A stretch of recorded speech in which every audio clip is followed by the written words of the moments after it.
Hello students, welcome to Makant classes. Students, कल हमने circle का टॉपिक स्टार्ट किया था और कल की क्लास में हमने सर्किल की डेफिनेशन और उसका बेसिक जो इंट्रोडक्शन था वो देख लिया था। ठीक है, उसके अलावा उसमें जो कुछ उसकी जो इनिशियल टर्म्स थी वो देख ली थी, जैसे रेडियस क्या होती है, कॉर्ड क्या होती है, डायमीटर क्या होता है, सेंटर क्या होता है, सर्किल क्या होता है। ये सारी चीज़ों के बारे में हमने कल डिस्कस कर लिया था। कल ही मैंने आपको ये शेड्यूल बता भी दिया था कि आज की क्लास में हम क्या करने वाले हैं। ये कल की क्लास में मैंने आपको बता दिया। तो चलिए टाइम को वेस्ट ना करते हुए और आज की क्लास स्टार्ट करते हैं। देखो, कल सबसे पहले मैंने आपसे बात की थी कि हम चाप के बारे में बात करने वाले हैं। चाप यानी आर्क। अब समझो आर्क क्या होती है, चाप क्या होती है। देखो, सीधा सा तरीका है कि अगर मान लो मैंने एक सर्किल बनाया, ठीक, और इस सर्किल के कोई भी मैंने दो पॉइंट ले लिए, रैंडमली कोई भी दो अलग अलग पॉइंट ले लिए। मान लेते हैं कि एक पॉइंट तो ये ले लिया और एक पॉइंट ये ले लिया। ठीक है, ये दोनों पॉइंट के बीच में अगर मान लो मैं लाइन सेगमेंट ड्रॉ कर देता हूं तब वो तो क्या बन जाती है, कॉर्ड बन जाती है। ठीक है, अगर ये दोनों पॉइंट को मिलाने वाली एक लाइन सेगमेंट में ड्रॉ कर देता हूं तब वो तो क्या हो जाएगी, कॉर्ड हो जाएगी। लेकिन मान लो मैं लाइन सेगमेंट ड्रॉ ना करूं, इसके बीच का मैं केवल ये सर्किल का ही पार्ट देखूं, तो जो सर्किल का पार्ट होता है ना बेटा दोनों पॉइंट के बीच में, वो पार्ट क्या कहलाता है, आर्क कहलाता है। क्लियर है। अब बात आएगी कि हम कैसे मान लें कि हम यही वाला पार्ट लें। हम ये वाला भी तो ले सकते हैं, नो डाउट। हम ये वाला पार्ट भी ले सकते हैं, ये वाला पार्ट भी ले सकते हैं। तो दोनों क्या हो गई, आर्क हो गई। ठीक है, तो दोनों ही आर्क हो गई। अब दोनों में फिर फर्क क्या रहा, तो देखो सीधी सी बात है, ये वाला पार्ट है वो छोटा है, तो छोटे वाले पार्ट को तो हम कह देते हैं माइनर आर्क, माइनर आर्क। और बड़े वाले पार्ट को हम कह देते हैं मेजर आर्क, मेजर आर्क। यानी इसको तो हम बोल देते हैं लघु चाप और इसको हम बोल देते हैं बृहद चाप, बृहद चाप। ठीक है, माइनर आर्क और मेजर आर्क। अब देखो सीधी सी बात है कि हमने रैंडमली एक सर्किल है, उस पर रैंडमली हमने कोई भी दो पॉइंट ले लिए। ठीक है, अब कोई भी दो पॉइंट ले लिए तो उन दोनों पॉइंट के बीच में जो सर्किल का पार्ट है वो क्या हो जाता है बेटा, आर्क हो जाता है। क्लियर। आर्क दो तरह की होती है, कौन सी, माइनर और मेजर। क्लियर है। आर्क के बारे में बस इतना ही है। उसके बाद में कुछ जो प्रॉपर्टी है जैसे एंगल वगैरह जो सब्सटेंड करेंगे वो हम बाद में देखेंगे, अगली क्लास में देखेंगे। आज हम इनके बेसिक इंट्रोडक्शन के बारे में बात करने वाले हैं। ठीक है, तो आर्क का समझ में आया। ओके, उसके बाद में हम आगे बात करने वाले हैं। देखो ये तो हो गई आर्क। अगली हम बात करने वाले हैं किसके बारे में, वृत्तखंड के बारे में। वृत्तखंड, और वृत्तखंड को बेटा हम कह देते हैं सेगमेंट। अब समझो सेगमेंट क्या होता है। जैसे मैंने अभी बताया था कि सर्किल पर हमने कोई भी दो पॉइंट ले लिए रैंडमली, उनके बीच में जो सर्किल का पार्ट है वो पार्ट तो क्या हो गया बेटा, हमारा आर्क हो गया। ठीक है, अब जैसे मान लो मैंने एक सर्किल ड्रॉ किया, ठीक है, ये सर्किल ड्रॉ किया और इस सर्किल पर मैंने कोई भी एक कॉर्ड ड्रॉ कर दी। ठीक है, जैसे मान लो मैंने ये कॉर्ड ए बी ड्रॉ कर दी। अब आप देख पा रहे हो कि इस कॉर्ड ने सर्किल को दो पार्ट में डिवाइड कर दिया। ठीक है, दो पार्ट में डिवाइड कर दिया। तो अगर सर्किल को दो पार्ट में डिवाइड किया है तो यहां पर सर्किल का जो प्रत्येक पार्ट है वो कहलाता है बेटा क्या, सेगमेंट। ठीक है, अब देखो सेगमेंट में और आर्क में क्या फर्क है वो चीज भी आप थोड़ा सा समझ लें। देखो आर्क में तो क्या होगा कि सर्किल का जो लोकस था ना वही वाला पोर्शन है ना वो आर्क होगा। ठीक है, जबकि सेगमेंट की जब हम बात करेंगे तो सेगमेंट में ये पूरा पार्ट आ जाता है, यानी सर्किल का जो पार्ट है यानी आर्क है वो, और उसके बाद में आर्क के बाद में उसकी जो कॉर्ड है, तो कॉर्ड और करस्पॉन्डिंग आर्क के बीच का जो पार्ट है वो पूरा पार्ट क्या कहलाता है, सेगमेंट कहलाता है। ठीक है, अब यहां पर भी सेम कंडीशन है, यहां सेम कंडीशन है। सेम कंडीशन कैसे है कि ये वाला छोटा पार्ट है और ये बड़ा पार्ट है, तो नो डाउट ये तो हो जाएगा माइनर सेगमेंट, माइनर सेगमेंट, और ये हो जाएगा मेजर सेगमेंट, मेजर सेगमेंट। यानी इसको तो हम कह सकते हैं लघु वृत्तखंड, लघु वृत्तखंड, और इसको हम कह सकते हैं दीर्घ वृत्तखंड, दीर्घ वृत्तखंड। आप इसको भी बृहद चाप या दीर्घ चाप बोल सकते हो, कोई प्रॉब्लम नहीं है। क्लियर है। अब आपके दिमाग में एक चीज आ रही होगी वो आर्क में भी आई होगी और वो सेगमेंट में भी आई होगी। क्या, वो ये है कि जैसे हमने ये दो डिस्टिंक्ट पॉइंट लिए थे, अब वो दोनों पॉइंट तो नो डाउट हम कोई से भी ले सकते हैं, उसमें तो कोई प्रॉब्लम है ही नहीं भाई। कोई से भी अगर हम दो पॉइंट ले पा रहे हैं तो मान लो हम एक सिचुएशन ऐसी मान लेते हैं, एक सिचुएशन हमने ये मान ली कि जैसे ये सर्किल है और इस सर्किल पर हमने दो पॉइंट ये ले लिए कि ये दोनों ही जो पॉइंट हैं वो इसके डायमीटर के एंड पॉइंट हो, ठीक है, इसके डायमीटर के एंड पॉइंट हो। जैसे यहाँ पर ये कॉर्ड थी तो ऐसे ही यहाँ पर जो कॉर्ड बनेगी वो मान लो कि डायमीटर हो इसका, मतलब इसके सेंटर से क्रॉस हो, तो फिर कौन सा माइनर सेगमेंट होगा, कौन सा मेजर सेगमेंट होगा, या फिर कौन सी माइनर आर्क होगी, कौन सी मेजर आर्क होगी। तो बेटा यहाँ पर माइनर मेजर नहीं होंगे, यहाँ पर जो बनेंगे ना वो दोनों को ही हम क्या कह देते हैं, सेमी सर्किल बोल देते हैं, ठीक है, सेमी सर्किल। क्योंकि आपको पता है कि एक डायमीटर है वो सर्किल को टू इक्वल पार्ट में डिवाइड कर देता है, या फिर मैं कह सकता हूँ कि सर्किल को वाइसेक्ट कर देता है। अब वाइसेक्ट अगर कर दिया तो इसका मतलब ना तो कोई छोटा रहा ना कोई बड़ा रहा, इसका मतलब दोनों इक्वल हो गए, और अगर दोनों इक्वल हो गए तो इसलिए इसको हम क्या बोल देंगे, सेमी सर्किल बोल देते हैं। इस सिचुएशन में ना तो हमारे पास कोई माइनर सेगमेंट होगा ना ही कोई मेजर सेगमेंट होगा, दोनों ही क्या होंगे, सेमी सर्किल होते हैं। क्लियर है? तो सेगमेंट क्लियर हो चुका होगा, ये सेगमेंट था, ऐसे ये भी सेगमेंट है और ये सेगमेंट है, तो ये तो मेजर हो गया, ये माइनर हो गया। क्लियर है? तो चाप और वृत्तखंड ये दोनों आई थिंक क्लियर हो चुके होंगे। अब अगली जो हम बात करने वाले हैं वो बात करने वाले हैं बेटा त्रिज्यखंड की। त्रिज्यखंड, अब देखो त्रिज्यखंड को हम बोलते हैं सेक्टर, ठीक है, सेक्टर। तो देखो सेक्टर का मतलब क्या होता है, समझे ऐसे। सेक्टर को समझने के लिए आप ध्यान से देखो, जैसे हमने अभी वृत्तखंड की बात की थी तो उसके लिए हमने जीवा के बारे में बात की, ठीक है, कि कोई भी जीवा ड्रॉ करते हैं तो वो वृत्त को दो भागों में बांट देती है, और दो भागों में बांट देती है तो प्रत्येक भाग क्या कहलाता है बेटा, वृत्तखंड कहलाता है, यानी सेगमेंट कहलाता है। यही देखा था।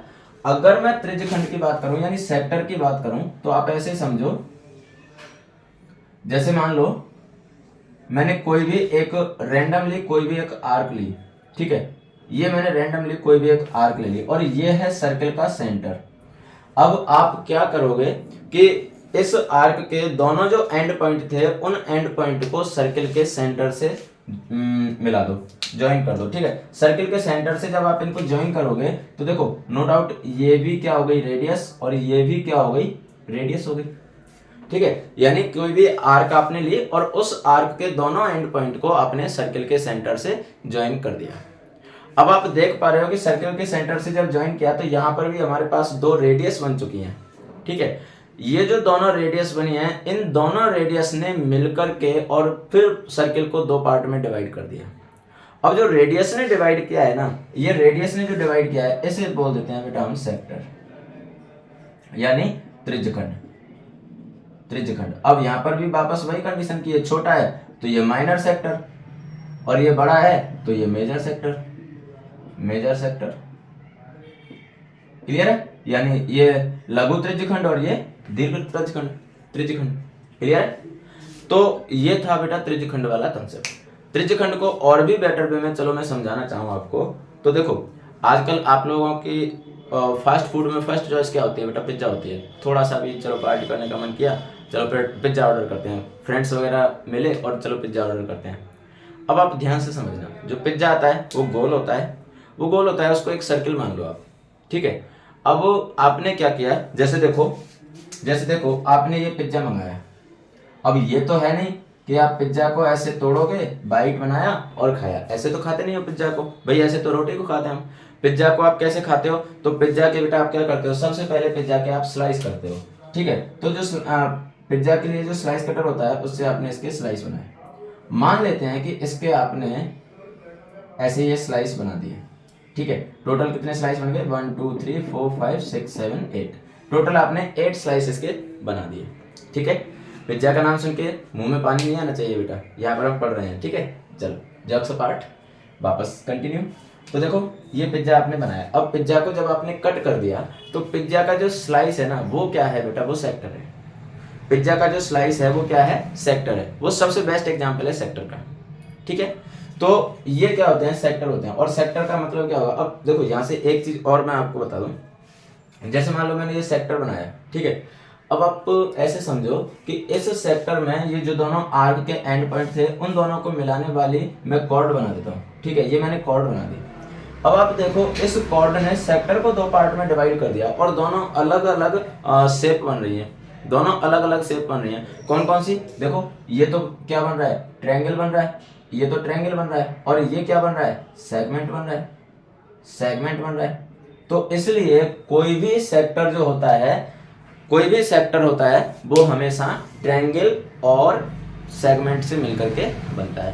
क्लियर है? कोई भी सेक्टर हो, माइनर सेक्टर, वो ट्रायंगल और सेगमेंट से मिलकर के बनता है। और यही रीजन है कि जब आप सेक्टर का फॉर्मूला सेक्टर का एरिया निकालते हो तो सेक्टर का एरिया निकालने के लिए तो आपके पास फॉर्मूला होता है, और वो क्या होता है, पाई r square theta by 360।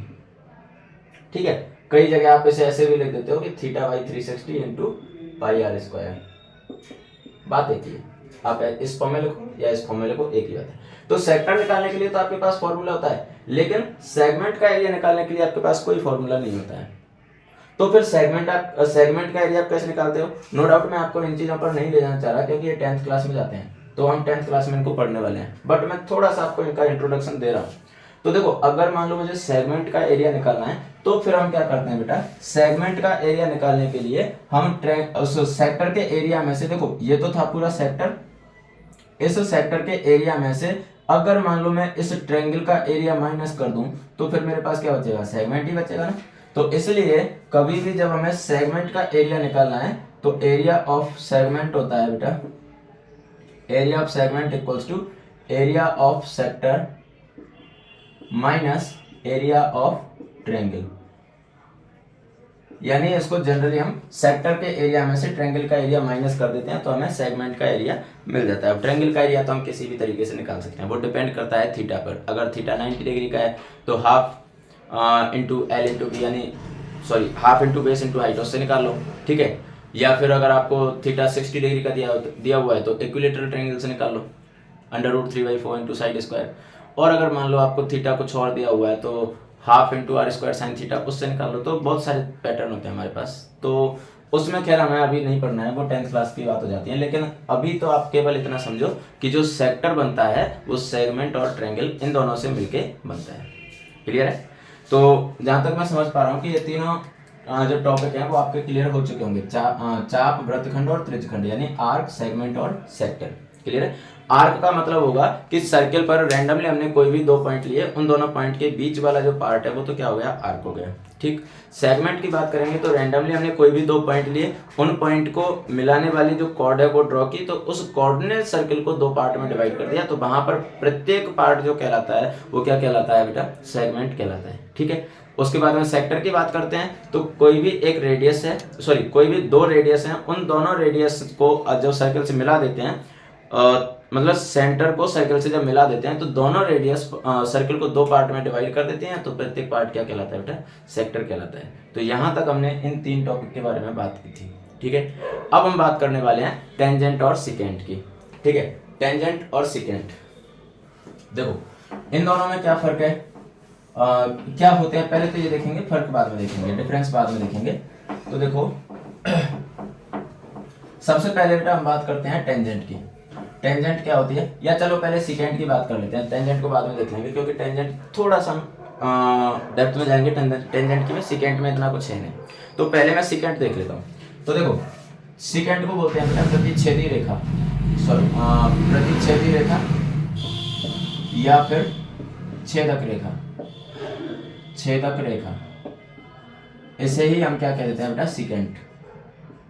Secant समझो, देखो नो डाउट सिकेंट से तो खैर आपको समझ में नहीं आ रहा होगा, बट प्रतिच्छेदी रेखा या छेदक रेखा, इससे तो आपको बहुत अच्छे से समझ में आ रहा होगा कि सिकेंट क्या होती है। देखो जैसे मान लो मैंने ये एक सर्किल ड्रॉ किया, देखो मैंने ये एक सर्किल ड्रॉ किया,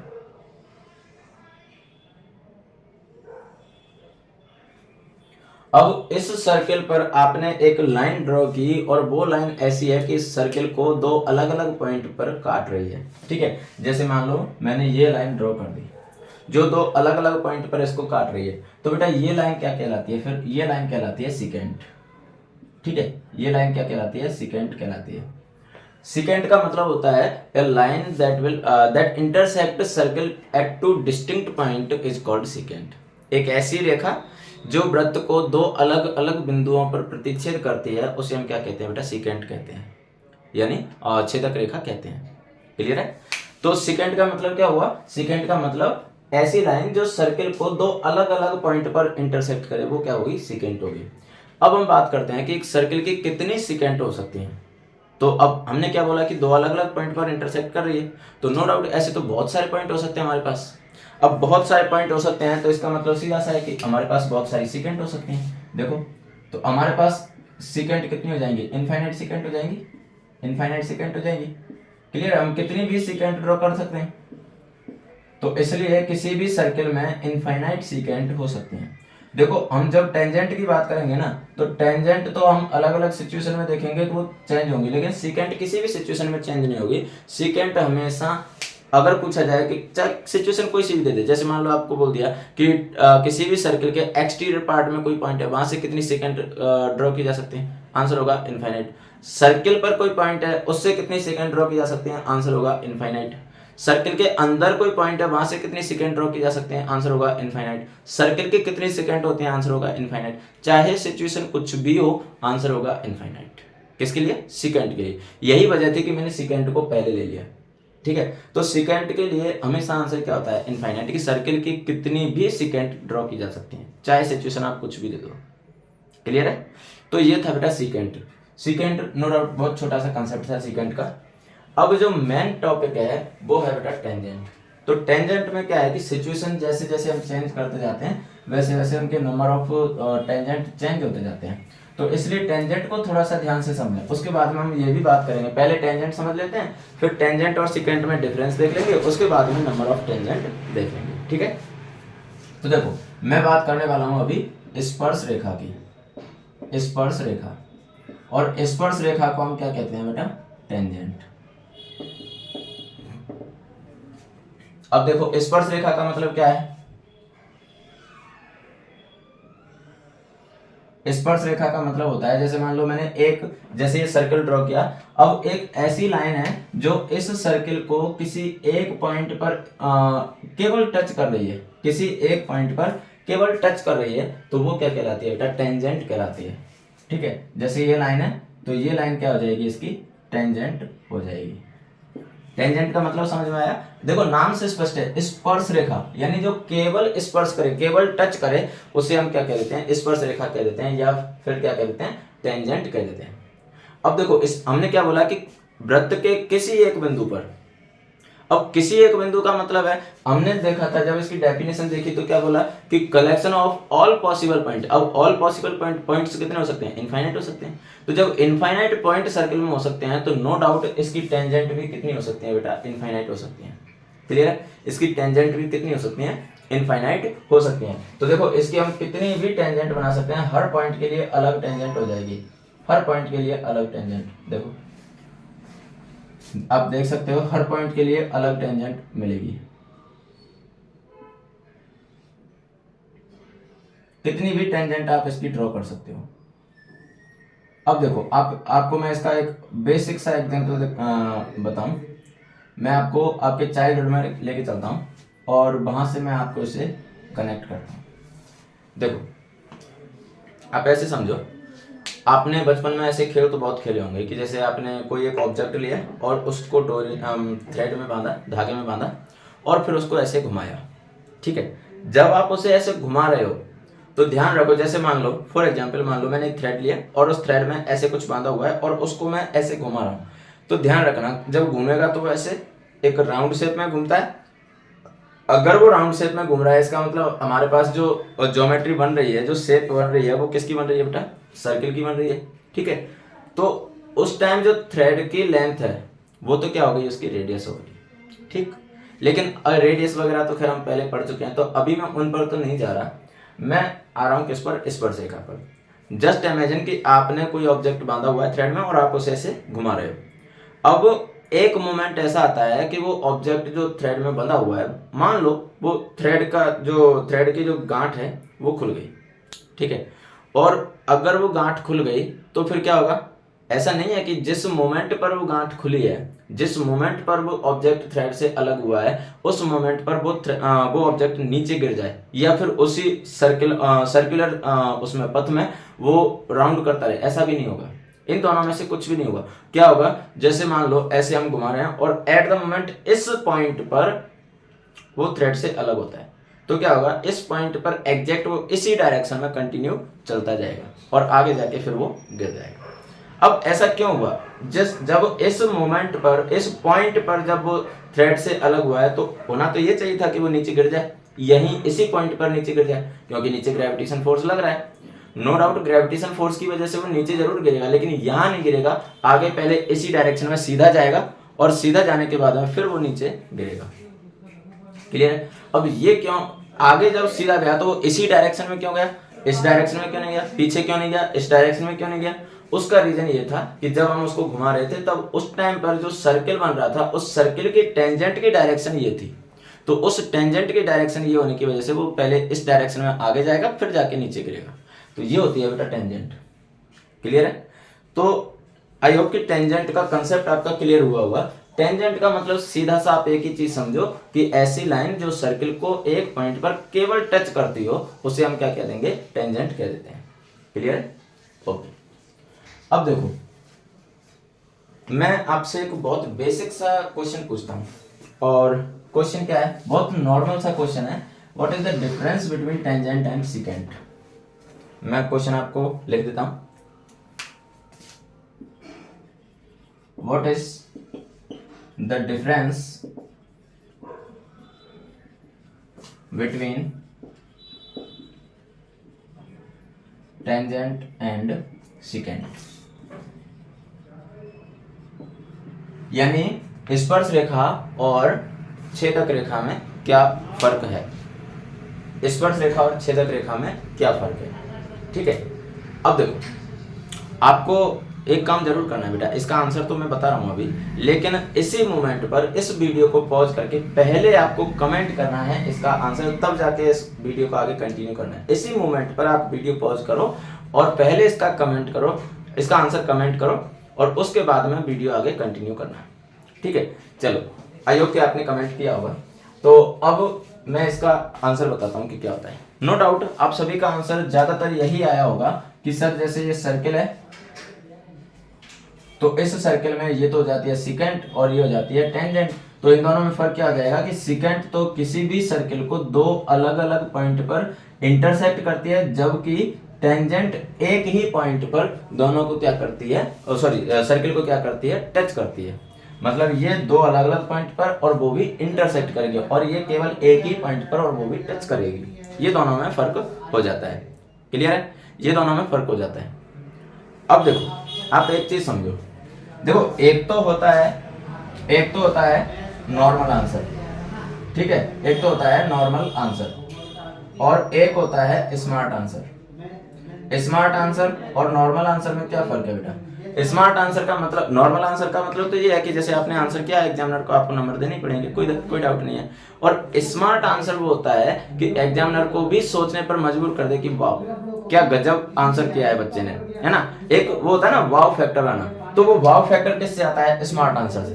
अब आप समझो, जैसे मान लो मैं आपको इसको प्रैक्टिकली समझाता हूं। जैसे मान लो ये हमारे पास है क्या, टेंजेंट, और ये क्या है नीचे, ये तो है सिकेंट और ये नीचे क्या है, tangent.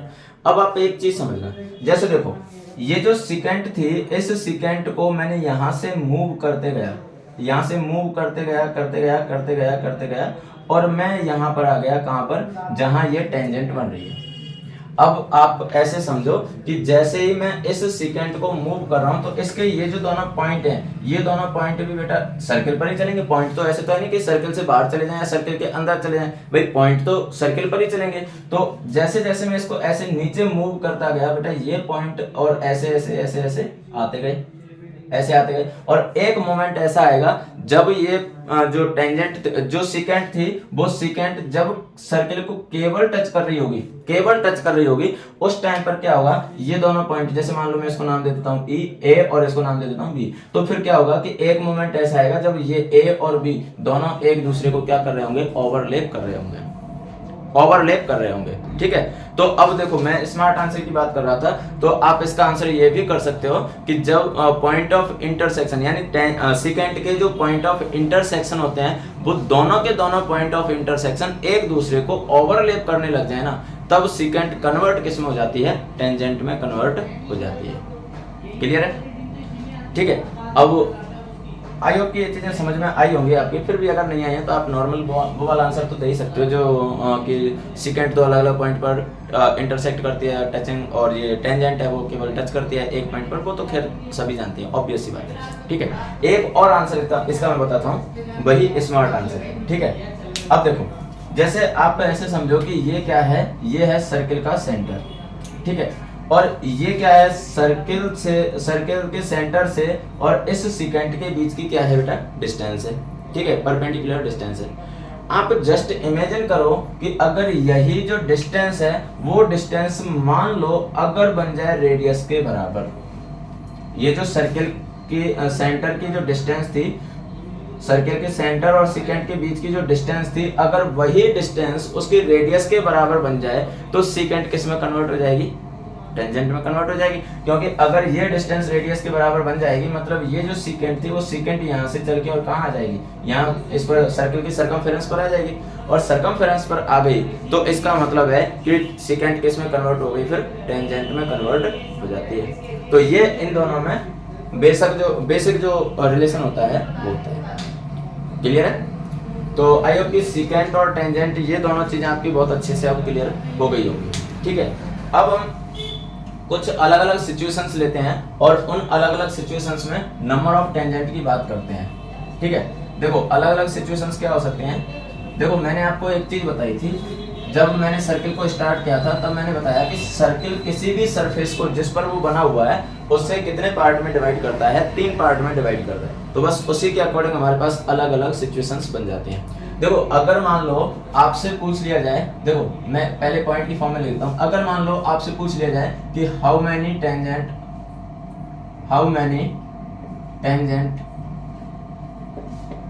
Can be drawn over a circle, केवल एक सर्किल की बात की है तो इसका आंसर हो जाएगा बेटा इनफाइनाइटली मैनी, यानी हम बहुत सारी टेंजेंट ड्रॉ कर सकते हैं। लेकिन इसी की अगर लैंग्वेज चेंज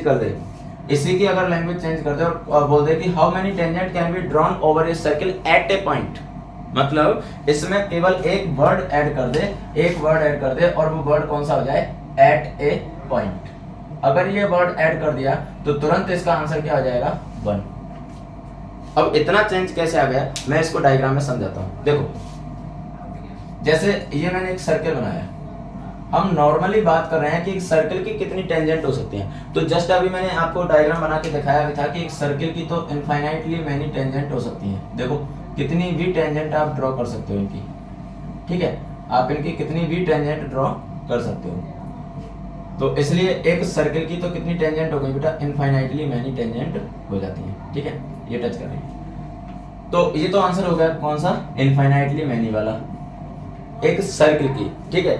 लेकिन अगर पूछ लिया जाए कि एक सर्किल के एक पॉइंट पर कितनी टेंजेंट होंगी, एक पॉइंट पर, तो जैसे मान लो मैंने ये एक पॉइंट ले लिया ये वाला, ठीक है, तो एक पॉइंट पर तो बेटा एक ही टेंजेंट बन सकती है, इसके अलावा दूसरा कोई ऑप्शन नहीं है कि हम इसी पॉइंट पर दूसरी टेंजेंट बना दें, ठीक है। तो सर्किल के एक पॉइंट पर तो केवल एक ही टेंजेंट ड्रॉ की जा सकती है, ठीक। उसके बाद में एक कंडीशन ये आ जाती है कि अगर मान लो ये सर्किल है और इस सर्किल के एक्सटीरियर पार्ट में कोई एक पॉइंट है, एक्सटीरियर पार्ट में मतलब जैसे मान लो यहाँ पर ये कोई एक पॉइंट है, तो यहाँ से हम कितनी टेंजेंट ड्रॉ कर सकते हैं। तो अगर एक्सटीरियर पार्ट में कोई पॉइंट है तो वहां से बेटा हम 2 टेंजेंट इसकी ड्रॉ कर सकते हैं। कौन कौन सी, देखो एक तो हम ये टेंजेंट ड्रॉ कर सकते हैं और दूसरी ये टेंजेंट ड्रॉ कर सकते हैं, इसके अलावा और हम कोई भी टेंजेंट ड्रॉ नहीं कर सकते, ठीक है। तो अगर बात आ जाए कि सर्किल पर कोई पॉइंट है तो वहां से कितनी, तो 1, सर्किल के एक्सटीरियर पार्ट में तो कितनी, 2, और अगर पूछ ले कि सर्किल के इंटीरियर पार्ट में अगर कोई पॉइंट है और वहां से कितनी टेंजेंट ड्रॉ की जा सकती हैं, तो ध्यान रखना बेटा जैसे ये इंटीरियर पार्ट है तो यहाँ से कितनी ड्रॉ की जा सकती हैं 0, क्योंकि यहाँ से आप कोई भी टेंजेंट ड्रॉ करोगे ना, टेंजेंट नहीं होगी एक्चुअली में, वो क्या होगी, सीकेंट होगी। कोई भी लाइन आप ड्रॉ करोगे तो वो सीकेंट बनेगी, टेंजेंट नहीं बनेगी। क्लियर है? तो ये था टेंजेंट का बेसिक कंसेप्ट और नंबर ऑफ टेंजेंट की हमने एक सर्किल के लिए बात कर रही। ठीक है, तो आज की क्लास को तो बेटा हम यहीं ओवर करेंगे और कल की क्लास में मैं आपको बता दूं कि हम क्या क्या चीजें पढ़ने वाले हैं। कल की क्लास में एक तो हम पढ़ेंगे टेंजेंट को ही आगे कंटिन्यू करेंगे और पेयर ऑफ सर्कल के बारे में हम बात करेंगे कि जब पेयर ऑफ सर्कल हो तो उसके लिए कॉमन टेंजेंट कितनी हो सकती है, कॉमन टेंजेंट कितनी हो सकती है। तो जैसे हमने यहाँ पर देखा कि अलग अलग सिचुएशन में नंबर ऑफ टेंजेंट अलग अलग थी, तो ऐसे ही पेयर ऑफ सर्किल हो तो उनमें अलग अलग सिचुएशन में कितनी कॉमन टेंजेंट हो सकती हैं। तो पहले तो हम ये पढ़ने वाले हैं, उसके बाद में कुछ बेसिक सी जानकारी हैं वो पढ़ेंगे और फिर उसके बाद में हम कुछ क्वेश्चन सॉल्व करेंगे। नो डाउट इसमें हम आगे साइक्लिक क्वाड्रिलेटरल वगैरह उनके बारे में भी पढ़ने वाले हैं, तो वो पहले कुछ क्वेश्चंस कर लेंगे ताकि आपको ये इंट्रोडक्शन इतना ज़्यादा भारी ना लगे। ठीक है, पहले कुछ क्वेश्चंस कर लेंगे फिर उसके बाद में उनकी जानकारी कर लेंगे। क्लियर है? चलिए, तो आज की क्लास को तो बेटा यहीं विराम देते हैं और उम्मीद है कि आप अपनी तैयारी अच्छे से कर रहे होंगे और कंसेप्ट को समझ रहे होंगे। मेन फोकस होना चाहिए बेटा कंसेप्ट को समझने पर। ये नहीं है कि आपने क्वेश्चन सॉल्व कर लिए और बस हो गया अपना टॉपिक, नहीं, क्वेश्चन सॉल्व करना मेन टारगेट नहीं होना चाहिए। मेन टारगेट होना चाहिए अपना कंसेप्ट क्लियर होना। अगर कंसेप्ट क्लियर है ना तो आप क्वेश्चन को एक नहीं 10 तरीके से सॉल्व कर सकते हो। मैथमेटिक्स में क्वेश्चन को सॉल्व करने का तरीका एक ही नहीं होता, बहुत सारे तरीके होते हैं, आप किसी भी तरीके से उसको सॉल्व कर सकते हो। क्लियर है? तो चलिए मिलते हैं फिर अगली क्लास में, नई जोश में, नई एनर्जी में और नई उमंग में। तो अगर आपको यहाँ पर कंटेंट अच्छा लग रहा हो, चीज़ें अच्छी लग रही हो, चीज़ें समझ में आ रही हो तो लाइक ज़रूर करें, लाइक करें, अपने दोस्तों में शेयर भी करें और अगर चैनल पर नए हैं तो चैनल को सब्सक्राइब भी करें। तब तक के लिए पढ़ते रहिए, हंसते रहिए, खुश रहिए। Thank you, bye bye.